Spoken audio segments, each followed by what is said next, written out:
Sí.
Shabbat Shalom a todos, obrigado pela colaboração de todos aqui. Estamos mais uma vez reunidos aqui, sexta-feira, 9 de janeiro de 2015, e nós vamos fazer um pequeno estudo aqui sobre a Parashá Noah. Temos a presença aqui do Bruno, da Eliane, do Shaul, da Sheila, do Vicente. De repente mais alguém vai aparecer por aí. Obrigado a todos pela participação. E estamos aqui para tentar entender qual é a mensagem que o Pai tem para nós, né? Sem muitas demoras, vou fazer uma pequena oração aqui, a oração da leitura da Torá, para que nós possamos dar início aqui.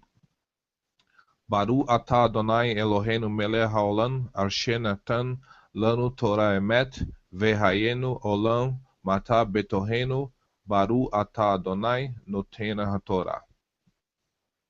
Ok, essa Parashá, Noah, ela é muito complexa e infelizmente não tem como a gente cobrir todos os pontos, porque senão esse estudo ia dar mais de 10 horas. Então nós temos aqui, deixa eu trazer o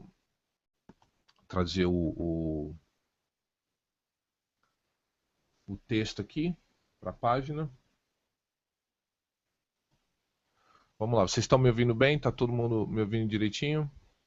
Só dar uma checada aqui. Da minha parte aqui parece que está tudo bem. Bom, vamos lá. Nós temos aqui só os highlights, né? O Eterno chama Noah, né? E o texto declara a história de Noah e os seus filhos, né? Que é praticamente de onde vai vir todas as futuras gerações do mundo, né? E temos aqui ó, a ordem, né? Do Eterno para Noah em relação à destruição do mundo vindouro, né? Só alguns pontos aqui. A palavra Noah, de trás para frente em hebraico, significa graça, tá? Favor imerecido. Então diz aqui o texto, né, que o Eterno, que Noah encontrou, o favor imerecido foi encontrado aos olhos do Eterno, na pessoa de Noah. Então Noah chama, né, é chamado a construir essa arca, né? Que essa arca também está conectado com a própria salvação da raça humana, né? Então olha, é que eu falo, se a gente levar a fundo isso aqui, a gente leva 10 horas só de coisas profundas aqui, mas isso é algo que a gente vai fazendo no decorrer dos anos, né? Olha só, faz para ti uma arca de madeira de gofer, farás compartimentos na arca e a betumarás por dentro e por fora com betume. E dessa maneira farás de 300 côvados. Se você pegar todas essas medidas aqui e traduzir ela para o hebraico na medida original, tudo isso vai trazer informações de coisas ocultas que estão aqui. Então, olha só, olha que interessante. A arca só tinha uma janela, né? Então, tudo isso aí é uma, é uma reflexão de códigos que estão inseridos aqui, né? Aí o Eterno fala que se arrependeu de fazer o homem e tal, e ele faz um pacto, né? Com Noa, né? Olha que interessante aqui, ó. Mas contigo estabelecerei meu pacto, e entrarás na arca, tu e teus filhos e tua mulher, e as mulheres dos teus filhos, de tudo que vive, de toda a carne. 2 de cada espécie meterás na arca para conservares vivo, contigo macho e fêmea serão.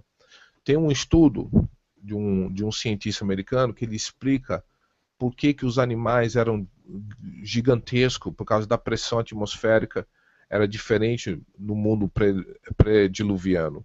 As plantas, tudo crescia, o homem era, não vou dizer gigante, mas não era da estatura que nós somos hoje, né? Por isso que existe esse relato de gigantes, né, dos Anunnakis e etc e tal, que conseguiram escapar, de uma forma ou outra, conseguiram escapar o dilúvio, porque em Canaã fala a respeito desses gigantes, né? Então os animais, os dinossauros eram gigantes, os vegetais. Então o mundo pré-diluviano era completamente diferente. O homem podia correr por milhas e milhas e milhas sem se cansar. E como é que, por exemplo, existe um comentário rabínico que fala que conforme a arca estava pronta, os animais se aproximavam da arca por si só, prontos para entrar na arca, né? Então tem uma série de eventos aqui, de coisas realmente que as pessoas falam, não, mas não é possível, o negócio realmente é uma questão de fé, né? De você aceitar isso, né? Então estamos aqui, no capítulo 7, né? Depois disso o Senhor disse, depois disse o Senhor a Noa, entra tu e toda a tua casa na arca, porque ele hei visto justo diante de mim nessa geração. Ou seja, nessa geração de Noa, somente Noa e a família dele, que seriam 8 pessoas. O número 8 está associado à dedicação, né? De todo animal limpo tomarás para si 7 e 7, e macho e a sua fêmea. Mas dos animais que não são limpos, 2, o macho e a sua fêmea. Ou seja, Noa já havia um conceito, um conhecimento de animais limpos e não limpos. Contrariando, né, os que creem que a Torá só veio a existir a partir do Monte Sinai. Então aqui já mostra o Eterno mostrando para ele, porque dos animais limpos ele usaria para ele se alimentar, né, se fosse o caso, e também para fazer ofertas de sacrifícios, né. Então fica esse detalhe aí, né, onde derruba essa tese aí, né, que a Torá só teria sido dada no Monte Sinai. Alguém tem uma pergunta até agora?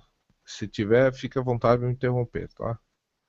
Também das aves do céu, 7 machos, e fêmea para conservar em vida, a semente sobre a face de toda a terra, porque passados ainda 7 dias farei chover sobre a terra 40 dias e 40 noites, e desfarei de sobre a terra da terra toda a substância que fiz. E fez Noa conforme tudo que o Eterno lhe ordenara. Uma coisa que a gente deixa de perceber é que havia uma vamos assim dizer, da onde que veio tanta água, né? Então existe relatos que havia como se fosse uma camada espessa, né? Porque não chovia, né? Não havia chuva, mas havia uma camada espessa de água que ficava suspensa em volta da terra, e fala também que o abismo, né, saiu águas, né, do abismo. E para onde foi parar tanta água, né? Nós temos aí os oceanos, temos águas que estão por debaixo dos oceanos, né? Realmente, a quantidade de água que existe no mundo, se a Terra fosse plana, tem água suficiente para cobrir o planeta Terra com mais ou menos 1 milha de altura, né? Sim, o relato era que Noah era a pergunta que a irmã fez aqui, né? Se Noah não era vegetariano. Sim, mas eu não tenho noção em relação aos genros dele, né? Como é que como é que é? Então, das duas, uma, esses animais puros ou era para consumo deles interno ou era para fazer ofertas dentro do ou após o dilúvio, né? Que você vê lá que quando ele acabou o dilúvio, ele sai da arca, ele faz uma oferta e a oferta teria que ser de animal kasher, né? Não pode ser, não pode oferecer um urubu, um porco, um cachorro, né? Então fica aí aberto que nós não temos essa apesar de haver pode falar, Shell. A Sheila perguntou, e as noras também?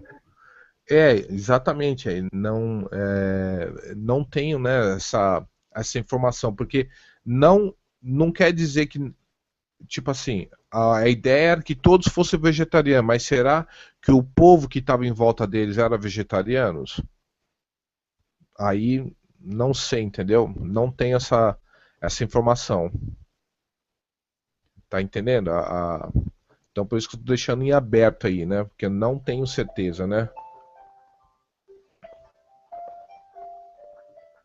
Não, eu não tenho essa informação, né? Estamos aqui, prosseguindo aqui. Então tem um relato aqui, olha, o tempo, né? Ah, só voltando aqui, ó, voltando um pouco mais para trás, o Eterno falou que o espírito dele não iria permanecer no homem por mais de 120 anos, ou seja, vai haver uma promessa de redução de vida do homem. E se você fizer um cálculo desses 120 anos e multiplicar pelos jubileus, eu vou dizer assim, que nós estamos perto de uma redenção, vamos dizer, de um novo cataclisma, né? De algo novo tá para acontecer. Não vai ser por água, porque existe uma promessa, né? Que não, que não seria por água, né? De novo, né? Então aqui, voltando aqui, então aqui, ó, de toda a carne que havia espírito, entraram de dois em dois, e os que entraram, macho e fêmea, toda a carne entraram, como o Eterno lhe ordenado, e fechou a porta. Está falando aqui, ó, que quem fechou a porta foi o próprio Eterno, né? Aí vem o dilúvio, né? E esse dilúvio de 40 dias sobre a terra, e cresceram as águas, e levantaram a arca, e ela se elevou sobre a terra. Prevaleceram as águas e cresceram grandemente sobre a terra, a arca andava sobre as águas, e as águas prevaleceram excessivamente sobre a terra, e todos os altos montes que havia debaixo de todo o céu foram cobertos. Por isso, é isso que os cientistas hoje ficam assim meio encucados, porque com essa revolução, com essa batida de água, com essa batida de água, o que aconteceu? As camadas que estavam em cima foram para baixo e as camadas de terra que estavam para baixo foram para cima. É por isso que às vezes você faz certas escavações e encontra, por exemplo, artefatos no meio de jazidas de carvão, você encontra artefatos humanos. Mas eles não creem que o carvão, para formar o carvão, demora não sei quantos milhões e milhões e milhões de anos para formar um carvão. Então, esses testes que eles fazem aí de carbono 14 para examinar quanto tempo um objeto tem, ou uma pedra, isso aí realmente fica bem, fica assim, bem assim, com uma discrepância muito grande, né? Porque às vezes o mesmo teste a 1 metro de distância acusa 14 milhões de anos e o outro 5 milhões de anos. É porque Viu? houve uma revolução, né? Pode falar. O pessoal está pedindo aí para compartilhar a tela, a Sheila e o Bruno aí. Não está aparecendo a tela? Aqui tá mostrando. Realmente não está. E agora? Por algum motivo ela parou aqui. Ah, agora sim. Ok, vamos lá. E prevalecer as águas sobre a terra 150 dias. As águas e o dilúvio diminuem, né? O texto aqui, né? O cabeçalho, né? E vai lá. Lembrou-se o Eterno de Noé, de todo animal, de toda terra, e de toda res com quem ele estava na arca. O Eterno fez passar um vento sobre a terra e aquietaram-se a água. Cerraram-se também, olha lá, as fontes do abismo, as janelas dos céus e a chuva dos céus deteve-se. E as águas tornaram, e sobre a terra continuamente, a cabo de 150 dias, as águas minguaram e a arca repousou no sétimo mês, no dia 17 do mês, sobre o monte Ararat, aonde encontraram realmente já um barco lá que eles afirmam que é a arca de Noé. E foram as águas indo e minguando até o 10º mês, do 10º mês, no primeiro dia do mês, apareceram os cumes do monte. E aconteceu a cabo de 40 dias, abriu Noé a janela da arca que tinha feito. Olha que interessante aqui. Lembrando que a palavra pomba está associado com a palavra Jonas, tá? Jona e pomba significa a mesma coisa, né? E soltou um corvo que saiu indo e voltando até que voltasse, até que as águas se secarem de sobre a terra. Depois soltou uma pomba. A ver as águas tinha minguado sobre a face da terra, a pomba, porém, não achou repouso para a planta do seu pé. E voltou a ele, para a arca, porque as águas estavam sobre a face da terra, em toda a terra. E, e ele estendeu a mão e voltou e meteu-a consigo na arca. E esperou ainda 7 dias e tornou a enviar a pomba fora da arca. E a pomba voltou a ele sobre a tarde, e eis arrancado uma folha de oliveira. Lembra que oliveira representa Israel, tá? Ou seja, qual o significado disso? Eu creio e entendo que seria uma alusão do que estaria, o que viria, né? Dessa arca, né? Que seria o povo de Israel.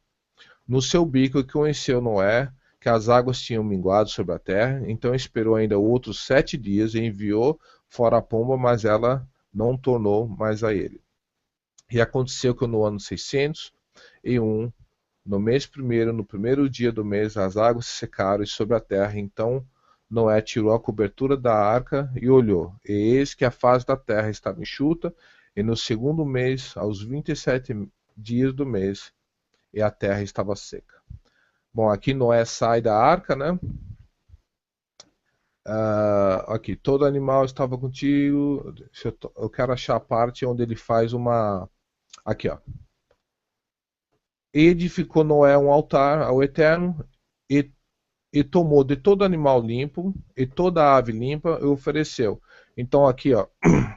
Tudo bem aqui. Então, tá vendo? Então quer dizer que eles não consumiram esses animais lá dentro. Então vamos dizer que isso é uma confirmação que nenhum deles eram carnívoros, ou seja, não comiam carnes. Eu acho que aqui já ficou clara a resposta aqui. Concorda? Faz sentido? Porque os animais de todo esse tempo ainda estavam vivos, então ninguém se alimentou deles, né? E o Eterno, e ao Eterno, cheiro suave cheirou e disse ao Eterno em seu coração: não tornarei mais a amaldiçoar a terra por causa do homem. Lembra que a terra foi amaldiçoada por causa do homem. Uma coisa que é importante nós entendermos, amigos. Quando acontece um acidente do tipo um terremoto ou um furacão, aí vamos supor, acontece um maremoto que matou 200 mil pessoas e essas pessoas eram da religião muçulmana. Não é que o Criador está com raiva dos muçulmanos e ele fez esse maremoto porque eles não adoravam o Deus certo. Isso acontece nos países de cristãos, né? Isso acontece em países onde as pessoas. É... Só um minuto, por favor.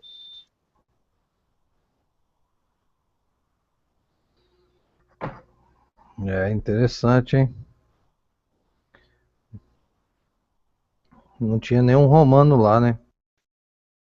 Exatamente. Então, às vezes, nós temos esse conceito errôneo que é que, olha, que o Eterno está castigando. Não, isso é a consequência das próprias ação dos homens que estão, tipo assim, contaminando a terra.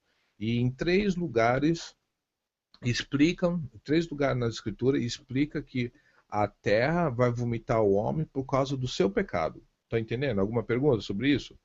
Ou seja, primeiro comentário cristão que eu ouvi sobre os maremotos que aconteceram, acho que em 2010 mais ou menos, é porque eles são muçulmanos. Mas peraí, o Brasil é um país cristão, entre aspas, e morrem 56 mil pessoas todo ano. Então, será que o Eterno só está chateado com os muçulmanos e não está com os cristãos? Israel está lá, a terra também está contaminada, a terra precisa ser descontaminada. Então, quando acontece alguma coisa ruim, é porque o Eterno. Não, é a consequência das nossas ações. Seja, lembrando que para o Eterno só existe uma raça de ser humano. Só existe um povo. O Eterno olha a face da terra, a nossa casa, seja você ser humano, seja você muçulmano ou cristão. Então, não tem essa coisa que o Eterno é vingativo e a fome. Por que, se ele é todo poderoso, por que ele não acaba com a fome da África? Por que nós que somos ricos não mandamos dinheiro para acabar com a fome da África? Por que ele tem que fazer um passe de mágica, sendo que o governo humano é nosso e nós que somos responsáveis por essas coisas, por essa desigualdade de justiça, entendeu? Alguém tem uma pergunta? Alguém quer acrescentar alguma coisa? Não? Então vamos lá. Então fechamos aqui, né, em relação à dúvida deles serem vegetarianos, né? Ah, aí o Eterno fala, né? Olha aqui, ó. Por, é, não mais tornarei a amaldiçoar a terra por causa do homem, porque a imaginação do homem é má desde a sua meninice, e nem tornarei mais ferir todo vivente como fiz. Enquanto a terra durar, sementearei a cega, o frio, o calor, o verão, o inverno, dia e noite não cessarão. Só o comentário da irmã aqui, ó. Tudo coloca a culpa no Eterno ou no Satã, se eximindo as suas próprias responsabilidades. É isso mesmo. Então, ou seja, o, o Eterno fala, né, que estabeleceu, ou seja, ele está falando que enquanto tiver as estações do mundo, né, ele não vai castigar a terra da forma que ele castigou, através do dilúvio, né? Então vem. O Eterno faz um pacto com Noé, né? E o Eterno abençoou a Noa e seus filhos e disse: frutificai, multiplicai e enchei a terra. Só um ponto aqui. Os globalistas dizem que a Terra está superpopulosa, tá? Só para nível de vocês entenderem. Se nós pegarmos toda a população do planeta que existe no planeta agora, nesse momento, caberiam toda a população do mundo dentro dos Estados Unidos, incluindo o Alasca. Estou falando a nível território. O que acontece é que a Terra está mal distribuída, tá? A nível de renda, a nível de terras. Quem é que tem quem é que tem as terras produtivas, entendeu? Ou seja, eles falam que o planeta está superpopuloso e na verdade isso não é verdade, tá? Temos muito espaço ainda, né? Temos muito terra para ser desbravada. O que falta é uma má distribuição de renda e de recursos, tá? Então a terra não está. Quando ele fala aqui multiplicar multiplicar e encher a terra, ele não estava brincando não, ele estava falando de algo que realmente era para fazer, né? Então olha lá.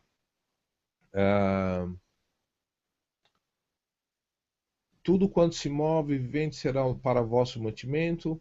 Aqui, ó. Tudo quanto se move será para que é vivente será para o vosso mantimento. Porém, lembra que já existia, né? que já existia uma que já existia um mandado de ele conhecia o que é alimento impuro e não impuro. Então, quem está falando aí é que liberou, né, em relação a comer carne aqui, mas comer carne de animais puros, não animais impuros, porque Noé já sabia o que era animal puro e impuro, tá? Só para ficar aqui, né? A, a carne, porém, com sua vida, isso é seu sangue, não comereis, e certamente requerei o vosso sangue da vossa vida. Da mão de todo animal requerei, como também da mão do homem e da mão do irmão, de cada um requererei a vida do homem. Quem derramar sangue do homem pelo homem, o seu sangue será derramado, porque o Eterno fez o homem conforme a sua imagem. Mas vós frutificai e multiplicai, povoai abundantemente a terra e multiplicai nela.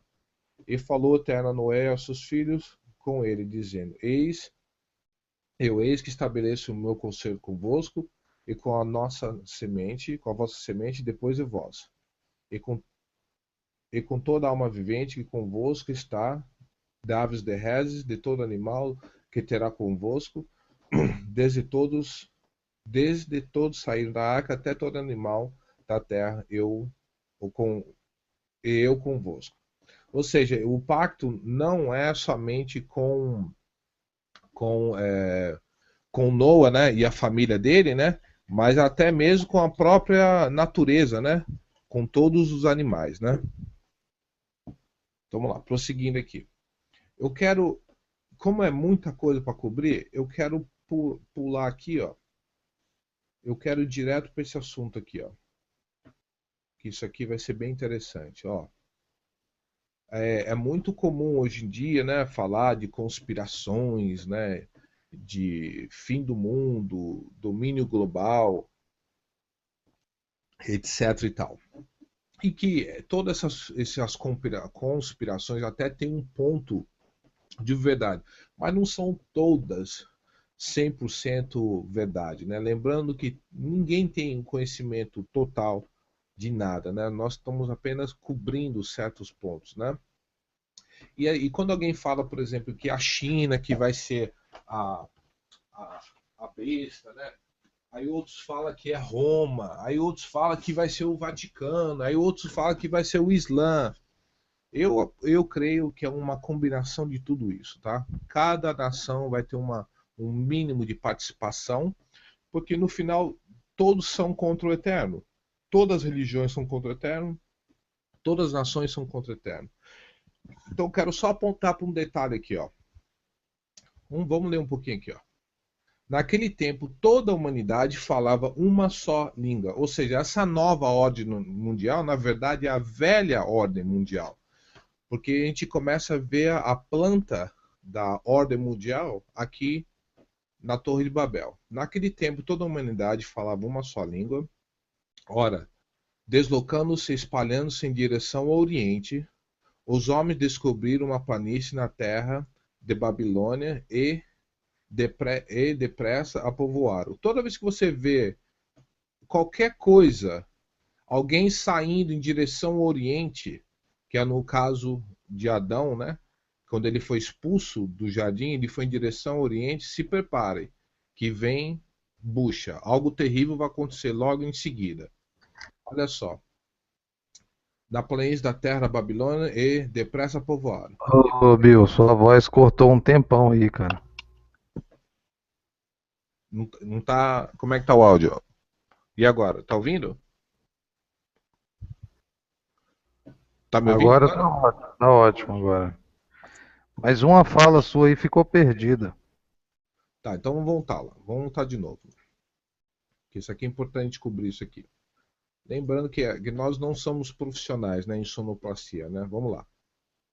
Naquele tempo, toda a humanidade falava uma só língua. Ora, deslocando-se, espalhando-se em direção ao Oriente, presta atenção, toda vez que vocês veem na Escritura alguém se deslocando em direção ao Oriente, se prepara que algo terrível vai acontecer mais para frente.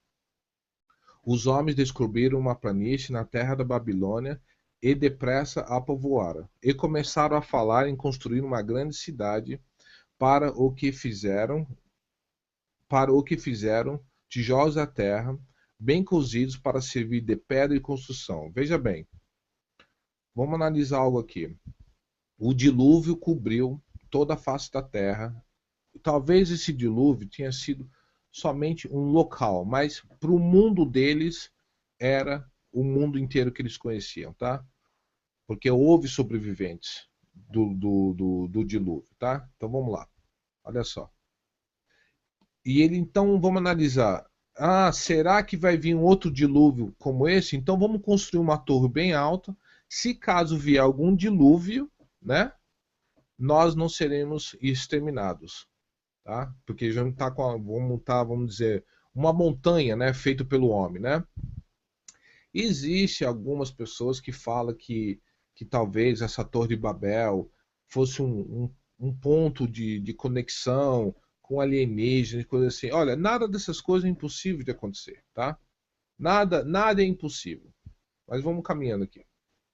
E começaram a falar em construir uma grande cidade, para o que fizeram tijolos de terra bem cozidos para servir de pedra de construção. Presta atenção nessa frase aqui, ó.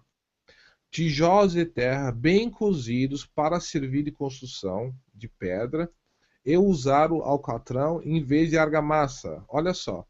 Eles sabiam que era pedra e sabiam que o melhor material de construção era pedra, mas resolveram usar tijolos da terra para cozinhá-la, para servir de pedra no lugar da construção. Só nisso aqui tem um estudo que eu tenho já feito há uns anos atrás, que dá para a gente falar mais 2 horas em cima disso. Eu aconselho depois vocês darem uma olhada nesse estudo aqui, que chama assim Tijolos no Lugares de Pedra, que vocês vão ver uma alusão do realmente todo o propósito da ordem mundial, o que está por trás disso, entendeu? A nível de religião, veja bem, nós somos chamados de pedras vivas, tá? O altar do Eterno tem que ser construído por pedras e essas pedras não podem ser cortadas, não podem ser picotadas, não podem ser serradas. Tá entendendo o que eu tô querendo dizer? Nós somos chamados de pedras vivas. O templo do Eterno é para ser construído, como somos nós, por pedras vivas. Então tem pedra gorda, tem pedra magra, tem pedra verde, tem pedra preta, tem pedra vermelha. Nenhuma é igual a outra, mas o sistema babilônico é fazer tijolos. E como é que o tijolo é? Não é tudo igual ao outro, sem característica, sem opinião própria, sem visão. É uma fábrica de tijolo. E isso está associado a todos os sistemas religiosos, seja ele qual for. Seja judaísmo, seja cristianismo, seja budista.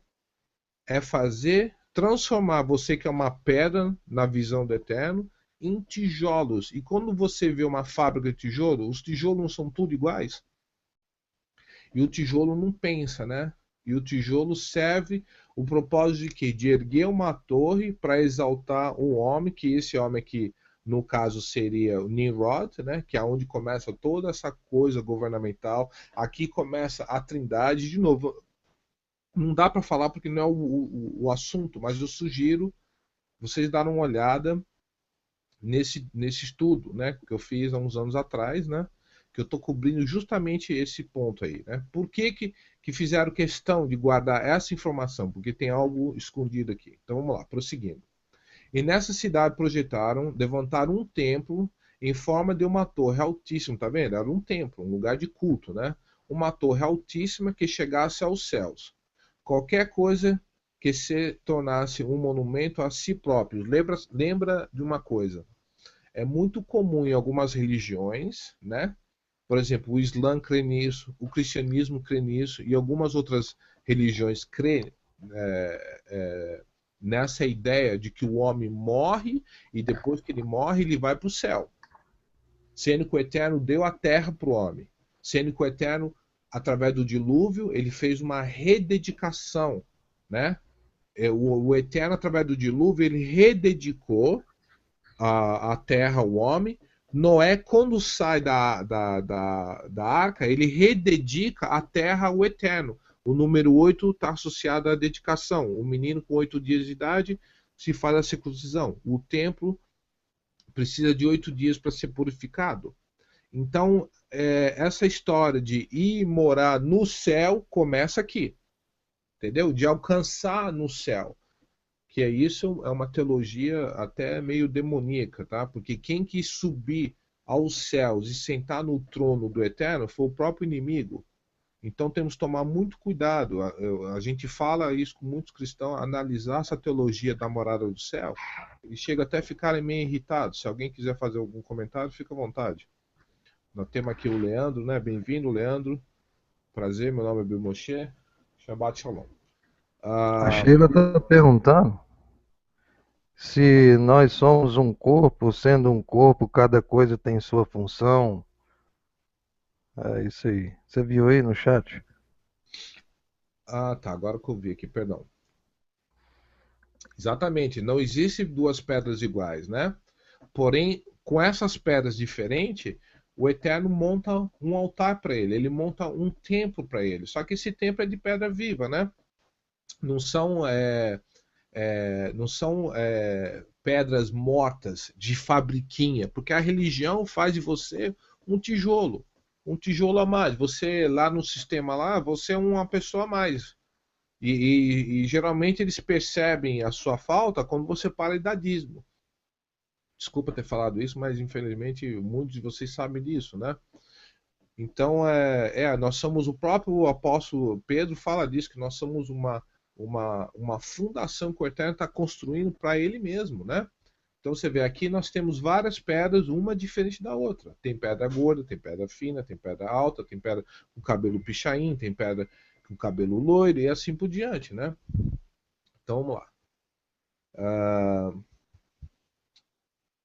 Então a ideia é chegar aos céus, né? De morar lá no céu. Ah, eu quero levantar a mão para aceitar Jesus para quando eu morrer, para ir para o céu. Então vai.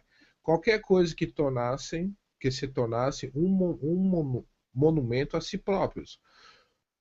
Isso, disseram, impedirá que nos espalhemos ao acaso pela toda a terra. Lembra que o Eterno mandou multiplicar e povoar todo o planeta. Eles quiseram se agrupar.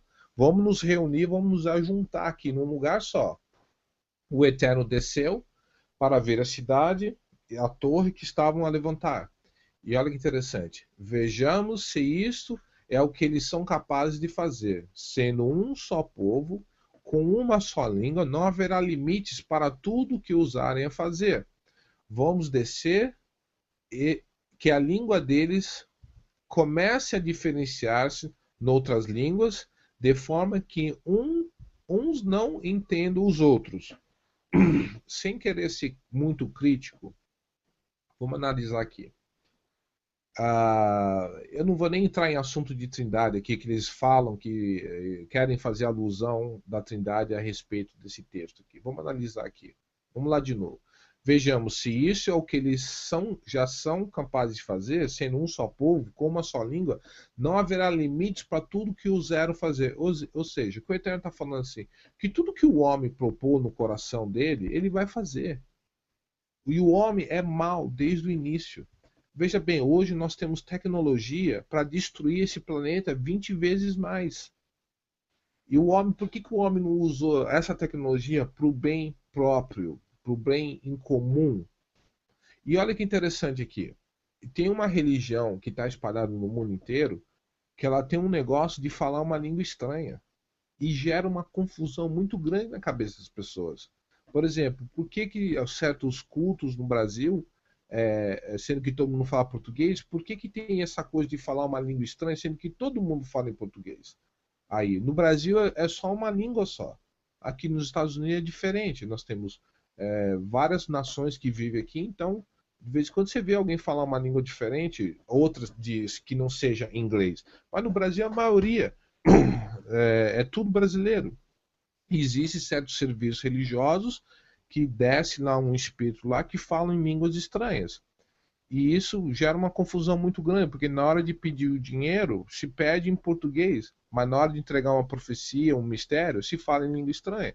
Então é algo assim bem bem assim, característico de Bavel. Bavel significa confusão, entendeu? Hein, meu?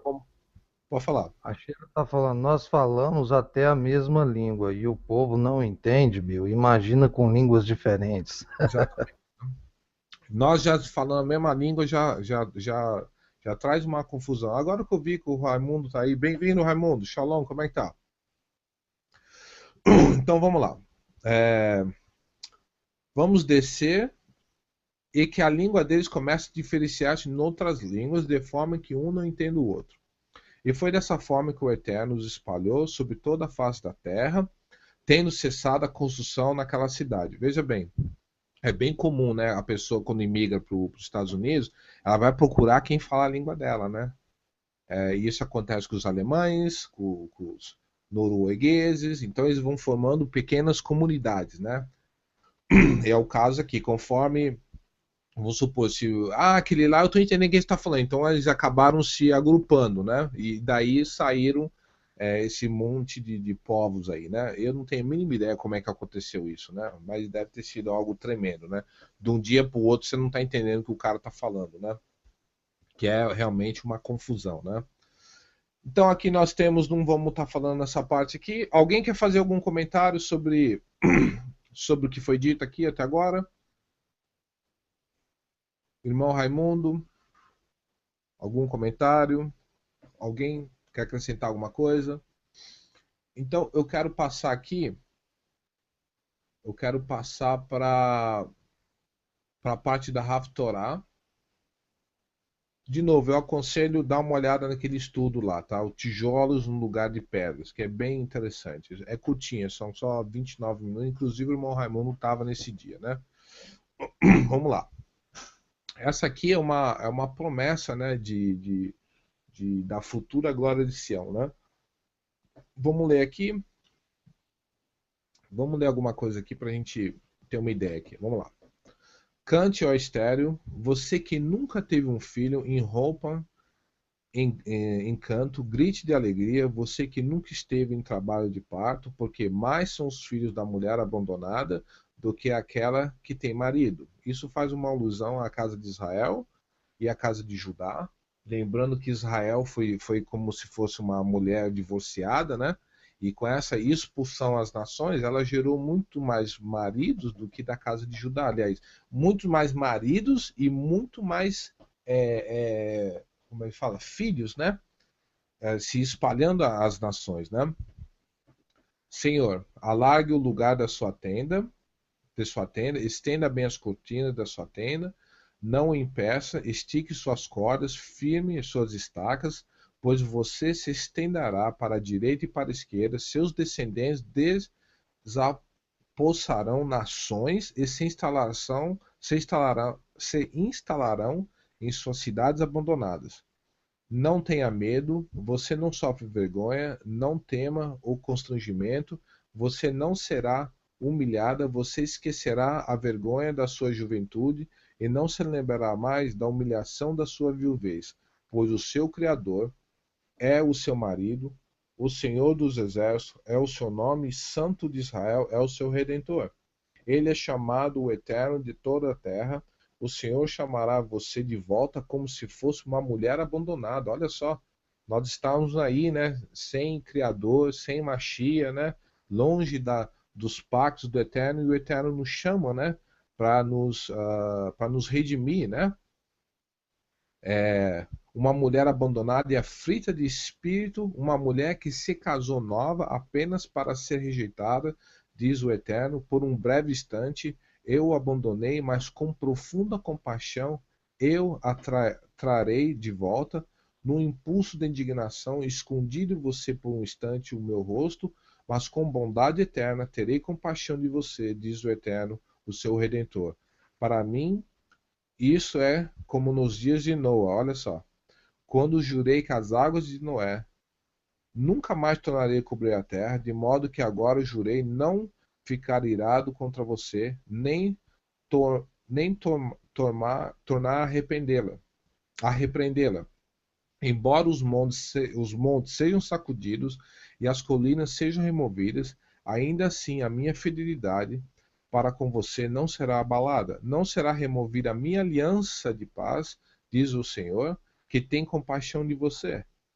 Ó cidade aflita, açoitada por tempestade e não consolada, eu edificarei com turquesas, edificarei seus alicerces por safiras, farei de rubi os seus escudos de curbúnculos e suas portas, e de pedras preciosas todos os seus muros. Todos os seus filhos serão ensinados pelo Eterno. Olha que lindo aqui, ó. Isso aqui significa aprender a Torá.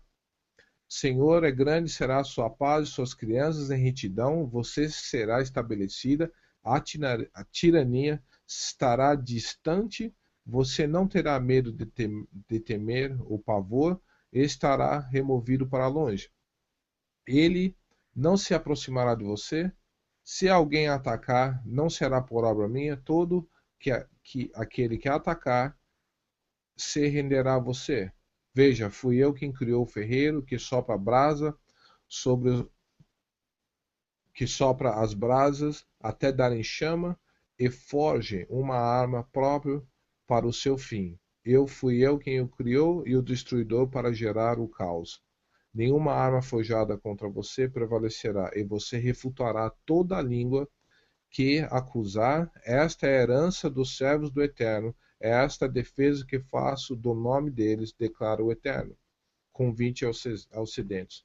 Venham todos que estão com sede, venha as águas, e você que não possui dinheiro algum, venha, compre e comam. Venham, compre vinho e leite sem dinheiro, sem custo, porque gastar dinheiro naquilo que não é pão e o seu trabalho árduo naquilo que não satisfaz. Escutem, escutem, e como o que é bom, a alma de vocês se deliciará, mas com as mais fina refeição, deem-me ouvidos e venham a mim. Ouça-me, porque a sua alma viva. Farei uma aliança eterna com vocês, minha fidelidade prometida a Davi.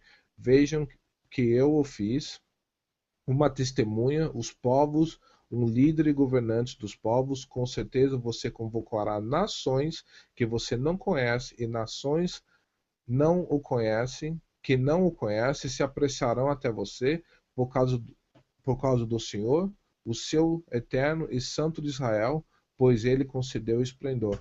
Veja bem, mostra o exílio de Israel, mostra o divórcio de Israel e mostra o Eterno tomando a Israel de volta como esposa. É isso, Raimundo, que Judá não entende. Judá vê nós assim. Quem é esse bando de gente? De onde veio esses que se dizem ser Israel também? Ou seja, existe uma oração que o judeu ortodoxo faz 3 vezes por dia, eu esqueci o nome da oração, mas é uma oração de restauração das duas casas de Israel, sendo a casa de Judá e a casa de Israel e Judá em uma só, como é que fala? Cajado na mão do Eterno. Estão entendendo? Alguém quer fazer algum comentário? Veja bem, o Eterno mostra a desolação, né, que viria sobre Israel, o divórcio e a restauração, de forma que os que ficaram na casa, que seria Judá, ficariam até meio confundidos, né?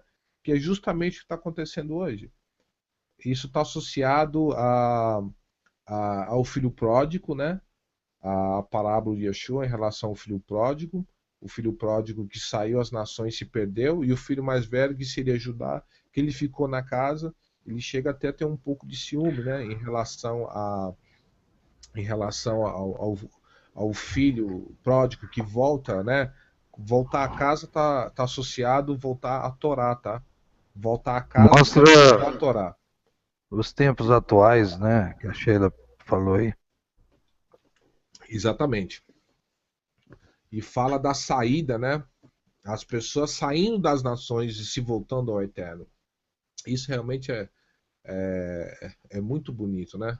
Mais algum comentário? Fala também da saída das pessoas a Israel voltando, exatamente. Alguém quer acrescentar alguma coisa? Vamos para a parte da Brit Hadashah, né? Lembrando que nós também cremos na renovação da aliança, né? E isso também faz parte desses textos, né? Olha só o que fala aqui, vamos lá. Vamos pegar essa nova versão internacional. Pois também o Machia sofreu pelos pecados, uma vez por todas, o justo pelo injusto, para conduzir-os a nós ao eterno. Ele foi morto no corpo, mas vivificado pelo Espírito, no qual também foi e pregou aos espíritos em prisão, que há muito tempo desobedeceram, quando o Eterno esperava pacientemente nos dias de Noé. Enquanto a arca era construída, nela apenas algumas pessoas, a saber, 8, foram salvas por meio das águas. A água também faz alusão à palavra, tá? E isto é representado pelo batismo, que agora também salva vocês. Lembra que o batismo em si não salva, tá? Mas é uma representação que você tomou uma decisão de cumprir com a palavra, de obedecer a palavra, que é o caso do irmão Bruno e outros que nesses dias recentemente ouviram, né, uma mensagem descontaminada pelo sistema e resolveram de andar, em vez de só ouvir, em vez de só frequentar um templo, resolveram andar nesse caminhar, né? E isso é representado pelo batismo, lembrando que Israel, quando saiu do Egito, também passou por um batismo, correto? Passou pelas águas, isso representa um batismo também. O próprio Moisés, quando foi colocado numa arquinha, como se fosse o próprio Noé, né? Colocado numa arca, foi colocado no Nilo, foi retirado das águas, é isso que o nome Moshe representa, retirado das águas, ele é adotado por Faraó, Faraó cria ele e ele era o que seria o salvador, né? Da mesma forma que Noé foi o salvador da humanidade, Moshe foi o salvador de Israel, né? Realmente existe toda essa conexão temática, né? Então, vamos lá, isso é representado pelo batismo que agora que agora também salva vocês, não a remoção da sujeira do corpo, tá bem? Ele está falando que não é uma simples lavagem do corpo, né? Mas o compromisso de uma boa consciência diante do Eterno por meio da ressurreição do Machia, que subiu aos céus, está à direita do Eterno e a ele estão sujeitos os anjos e autoridades. Só uma pequena conexão aqui, tá vendo? O Machia falou assim: para onde eu vou, vocês não podem ir, que seria para o reino do Eterno. Você tá vendo? Que lá na Torre de Babel queriam fazer uma torre para chegar aos céus. O Machia subiu aos céus, porém ele falou: para onde eu vou, vocês não podem ir. Eu não sei porque o cristianismo realmente não consegue entender isso aí, né? Então vamos lá. Lembrando que esse batismo verdadeiro, é você ter uma mudança de vida, né? E se voltar para a palavra do Eterno. E o batismo de imersão na água simplesmente significa que você entrou para a escola do Rabino Yeshua e você vai estudar com ele daqui em diante. Não representa mais nada, entendeu? Eles querem fazer ilusão de tanta coisa, né? Também representa uma morte, né? Você morrer, né? Para esse mundo e viver para o eterno, né? Alguém quer adicionar alguma coisa, acrescentar alguma coisa aqui? Estamos quase terminando. A Sheila, Pode ela falar. falou acima ali que ele foi lá pregar para o povo que estava cativo depois que morreu e antes da ressurreição. Quando você falava do cativeiro, lembra, Bill? Isso. Em Pedro, né? Segunda Pedro, né? Deixa eu voltar Mas aqui. ela pediu assim, não fala esse que falei, Shaul. Não era para falar? Então tá bom.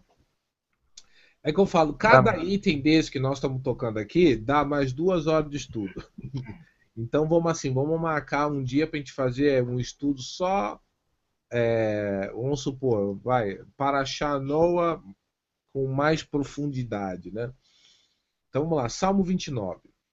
Você está vendo como é que a gente pegou, existe todas essas conexões temáticas, né?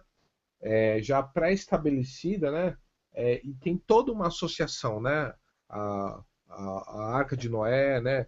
o confronto religioso ao eterno, né, com essa morada no céu, confusão, separação de línguas, né, o plano do homem em relação ao eterno, etc. Né? Vamos lá. Salmo 29. Atribui ao eterno, ó seres celestiais, atribua ao eterno glória e força, atribua ao eterno glória que o seu nome merece, adorem o Eterno, no esplendor do seu santuário, a voz do Senhor ressoa sobre as águas, o Eterno da glória troveja, o Eterno troveja sobre as muitas águas, a voz do Eterno é poderosa, a voz do Eterno é majestosa. A voz do Eterno quebra os cedros, o Senhor despedaça os cedros do Líbano, ele faz o Líbano saltar como bezerro, e Sirion como novilho selvagem. A voz do Eterno corta os céus com raios flamejantes, a voz do Eterno faz tremer o deserto, o Senhor faz tremer o deserto de Cades, a voz do Eterno retorce os carvalhos e despede as florestas, e no seu templo todos chamam glória. O Senhor assentou-se soberano sobre o dilúvio, o Eterno reina soberano para sempre, o Eterno dá força ao seu povo, o Eterno dá ao seu povo a bênção do Shalom. Olha só que tremendo. Realmente a gente precisa achar uma para esse tipo de leitura, eu preferia ter um texto assim menos contaminado, mas estamos trabalhando em cima disso. E tem que ter algo assim que seja fácil, né? Vamos estar orando que o Eterno levante um homem aí para colocar algo online, que como essa própria versão que eu possa chamar os textos e ler eles assim de uma forma esplêndida. Mas bendito seja o nome dele, que ele continue nos dando shalom, nos dando entendimento, né? Se alguém quiser fazer algum acrescento aqui, alguma, alguma observação, fica à vontade. Que da minha parte eu já considero esse estudo aqui, não é bem um estudo, é mais um comentário, né? Porque conforme a gente vai avançando, você vai abrindo, né? A palavra do Eterno é como se fosse uma árvore gigantesca com vários braços, né? Você opta de andar naquele braço e daquele braço vai ligar para outros ramos, né? Para outros galhos e não tem fim, né? Tudo bem com vocês? Alguém quer acrescentar, fazer alguma observação? Ok, então para a semana que vem, né? Nós temos a Paraxá Let Leha, que significa sai, que é Gênesis 12, a partir do Gênesis 12, 1. Ok, obrigado, Shalom Aleichem, obrigado a todos pela participação. Shalom.